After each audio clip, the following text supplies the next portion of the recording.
கர்த்தருக்கு ஸ்தோத்திரம். தேவனுக்கு மகிமை உண்டாவதாக. ஆண்டவரும் இரட்சகருமான இயேசு கிறிஸ்துவின் நாமத்தில் உங்கள் யாவருக்கும் என் அன்பின் வாழ்த்துக்களை தெரிவித்துக் கொள்கிறேன். இது தேவனின் வார்த்தை வெளிப்படும் நேரம். தேவ செய்தியின் தலைப்பு ஜெபத்தை கேட்கிறவர். நாளில் கூட அன்பு சகோதரனே சகோதரியே, உங்களுடைய வாழ்க்கையில கூட அநேக நேரங்கள்ல என் ஜெபத்தெல்லாம் ஆண்டவர் கேட்பாரா, நான் ஜெபம் பண்ணா ஆண்டவர் கேட்பாரான்னு சொல்லிட்டு அநேக நேரங்கள்ல நாம் அவிசுவாசமான வார்த்தைகளை என்ன பண்றோம், அநேக நேரங்கள்ல பேசி கொண்டு இருக்கிறோம்.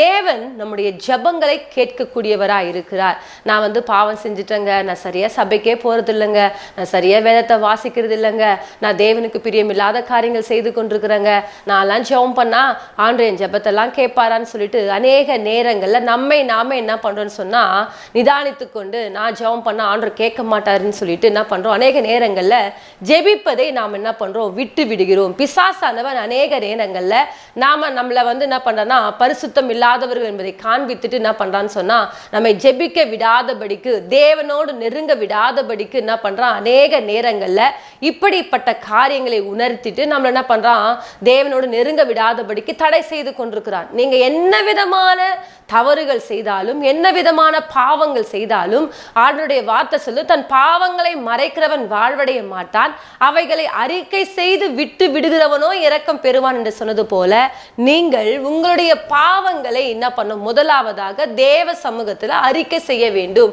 நீங்கள் அறிக்கை செய்து விட்டு தேவ சமூகத்தில் போயிட்டு நீங்க ஜெபிப்பீங்கன்னு சொன்னா, அவர் நிச்சயமாக உங்கள் ஜெபங்களை கேட்கக்கூடியவராய் இருக்கிறார். ஆகவேதான் நாளாகமத்தில் சொல்றாரு, அழகா சொல்றாரு, என் ஜனங்கள் தங்களை தாழ்த்தி தங்கள் பொல்லாத வழிகளை விட்டு திரும்பி என் முகத்தை தேடி ஜெபம் பண்ணி. இப்ப பாருங்க, தேவ சமூகத்துல தங்களை தாழ்த்தும் பொழுது, தேவ சமூகத்துல உங்களுடைய ஜெபங்களை தேவனுக்கு நேராக நீங்கள் ஏறெடுக்கும் பொழுது, அவர் நிச்சயமாக என்ன பண்ணுவாராம், உங்கள் ஜெபங்களை கேட்கக்கூடியவராய் இருக்கிறார். ஆகவேதான் சங்கீதங்களின் புஸ்தகம் 65ஆம் அதிகாரம் 2ஆம் வசனத்தை நாம் வாசிக்கும் பொழுது, ஜெபத்தை கேட்கிறவரே மாம்சமான யாவரும் என்ன பண்ணுவாங்க, உம்மிடத்தில் வருவார்கள். ஹல்லேலூயா. அப்ப பாருங்க, நம்முடைய தேவனுக்கு ஒரு பெயர் உண்டு. அது என்ன பெயர்னு சொன்னா, ஜெபத்தை கேட்கக்கூடியவர். ஹல்லேலூயா.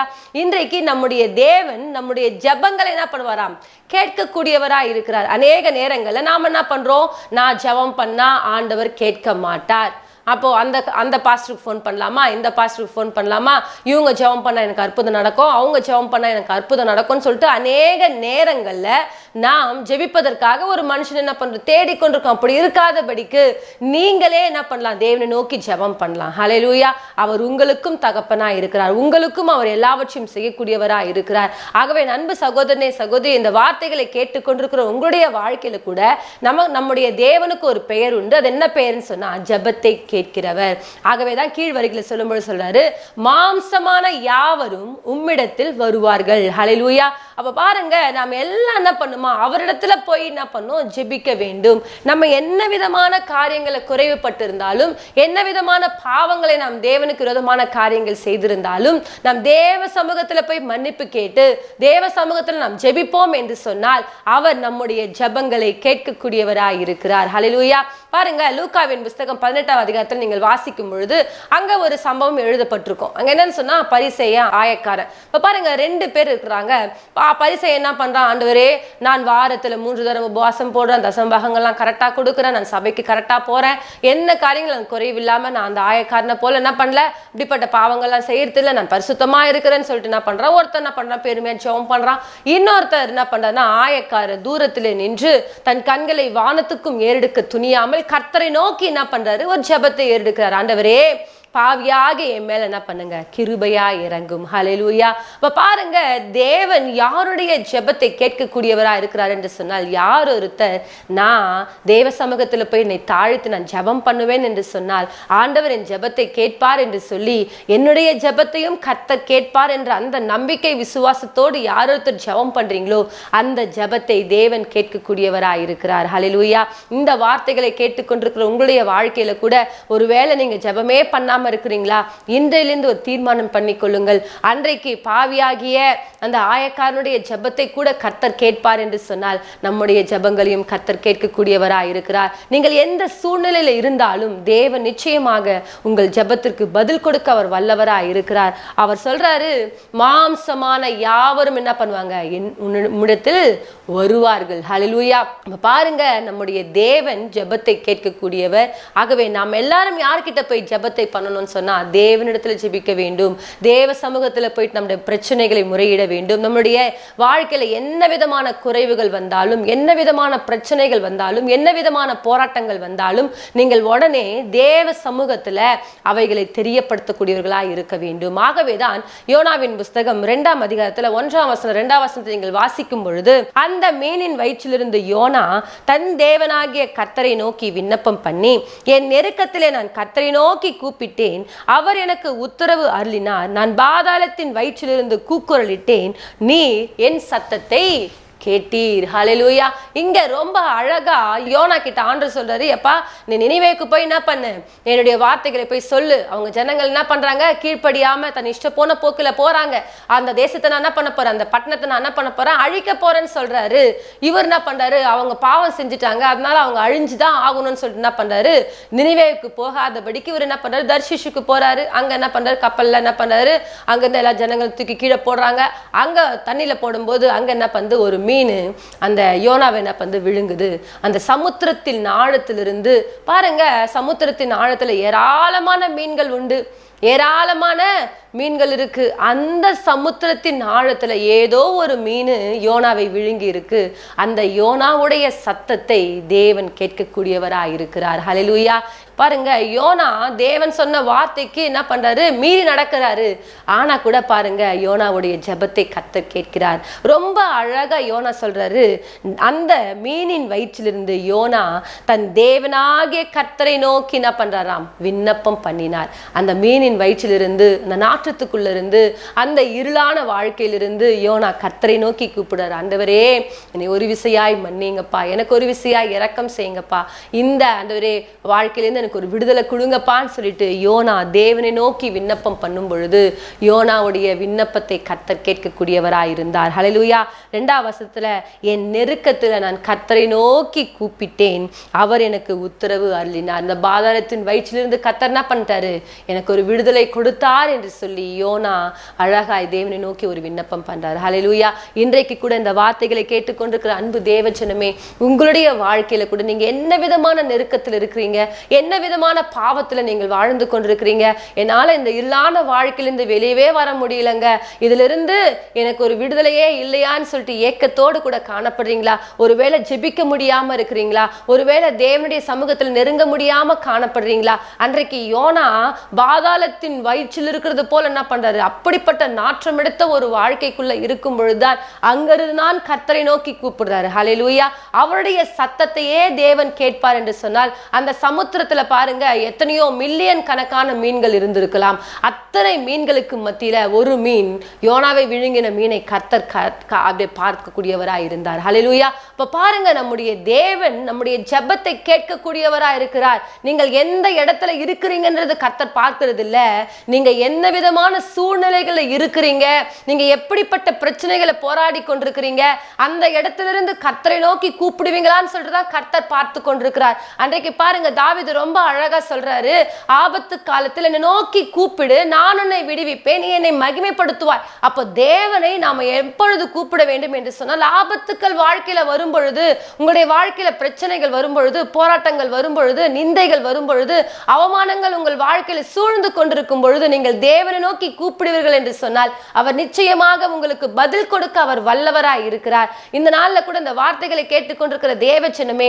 உங்களுடைய வாழ்க்கையில என்ன விதமான நெருக்கங்கள் காணப்பட்டு கொண்டிருக்கிறது, என்னால ஜெபிக்க முடியல என்று சொல்லிட்டு சோர்ந்து போய் காணப்படுறீங்களா? நீங்க அந்த இடத்துல இருந்து கர்த்தரை நோக்கி கூப்பிடுங்க. ஹல்லேலூயா. நீங்க எப்போ கூப்பிடுவீங்கன்னு தான் கர்த்தர் பார்த்து கொண்டிருக்கிறார். நீங்க கூப்பிட்டா அவர் உடனே உங்களுக்கு பதில் கொடுக்கக்கூடியவராய் இருக்கிறார். ஹல்லேலூயா. ஆகவே நம்முடைய தேவன் நம்முடைய ஜெபங்களுக்கு என்ன பண்றாராம்? பதில் கொடுக்கக்கூடியவர். ஆகவே நீங்களும் நானும் ஆராதிக்கிற தேவன் நம்முடைய ஜெபங்களை கேட்டு அப்படியே விட்டுட்டு போகிற தெய்வம் அல்ல. அவர் திக்கற்ற பிள்ளைகளுடைய ஜெபத்தை அலட்சியம் பண்ணாமல் அவர்கள் விண்ணப்பத்தெல்லாம் என்ன பண்றாராம்? அங்கீகரிக்கக்கூடியவராய் இருக்கிறார். அவர் நம்முடைய ஜெபங்களை தள்ளாதவர். ஹல்லேலூயா. உங்களுடைய ஜெபங்களை தேவன் ஏற்றுக்கொள்ளக்கூடியவர். நீங்கள் எந்த நிலைமையில இருந்தாலும், நீங்கள் பாவத்தின் பிடியில வாழ்ந்து கொண்டிருந்தாலும் ஒன்றும் இல்லைங்க, ஜஸ்ட் ஒரு மன்னிப்பு கேட்டு நீங்கள் தேவனிடத்துல மறுபடியும் ஐக்கியமாவீர்கள் என்று சொன்னால் அவர் நிச்சயமாக உங்கள் ஜெபங்களை கேட்கக்கூடியவராய் இருக்கிறார். அன்றைக்கு ஆயக்காரன் சொன்னது போல அவன் தூரத்துல நின்று வானத்துக்கும் தன் கண்களை ஏறெடுக்க துணியாமல் பாவியாகி என் மேல கிருபையா இறங்குங்கன்னு சொல்லிட்டு கேட்ட பொழுது அவனுடைய ஜெபத்தை கர்த்தர் கேட்டார் அல்லவா? அவனை கர்த்தர் நீதிமானாக பார்த்தார் அல்லவா? இன்றைக்கு கூட நீங்கள் கூட அப்படி உங்களை தாழ்த்தி ஜெபம் பண்ணி பாருங்க, தேவன் நிச்சயமாக உங்களுக்கு ஒரு பதில் கொடுக்க அவர் வல்லவராய் இருக்கிறார். ஹல்லேலூயா. அன்னைக்கு இஸ்ரவேல் ஜனங்கள் 430 வருஷம் எகிப்துல அடிமையா இருக்கிறாங்க. அந்த அடிமைத்தன வாழ்க்கையில வாழ்ந்து கொண்டிருக்கும் பொழுது அவங்க என்ன பண்றாங்கன்னு சொன்னா, அதுக்கப்புறம் தான் உணர்வடைஞ்சு தேவனை நோக்கி விண்ணப்பம் பண்றாங்க. விண்ணப்பம் பண்ணி பெருமூச்சு விட்டு என்ன பண்றாங்க, ஆண்டவரே நாங்கள் இப்படிப்பட்ட அடிமைத்தனத்துக்குள்ள வாழ்ந்து கொண்டிருக்கிறோம், எங்களை ஒரு விசையாய் தேவன் விடுவிப்பீராக என்று சொல்லி கர்த்தரை நோக்கி ஒரு விண்ணப்பம் பண்றாங்க. நீங்கள் யாத்ராகமம் புஸ்தகம் 2ஆம் அதிகாரம் லாஸ்ட் 2 வசனங்கள் நீங்கள் வாசிக்கும் பொழுது அதுல மிகவும் அழகாய் எழுதப்பட்டிருக்கும். அவங்க பெருமூச்சு விட்டு அழுகும் பொழுது தேவன் உங்கள் பெருமூச்சின் சத்தத்தை கேட்டாராம். ஹல்லேலூயா. இப்ப பாருங்க, இன்றைக்கு கூட நீங்கள் அடிமைத்தனமான ஒரு வாழ்க்கையில வாழ்ந்து கொண்டிருக்கிறீங்களா? எந்த இடத்துல நீங்கள் அடிமைத்தனத்துக்குள்ள இருக்கிறீங்க? அந்த பாவத்துக்குள்ள அடிமையா இருக்கிறீங்களா, இல்ல சாபத்துக்குள்ள அடிமையா இருக்கிறீங்களா? என்ன ஒரு காரியங்களை பிசாசின் பிடியில நீங்கள் அடிமைத்தனத்துல வாழ்ந்து கொண்டிருக்கிறீங்களா?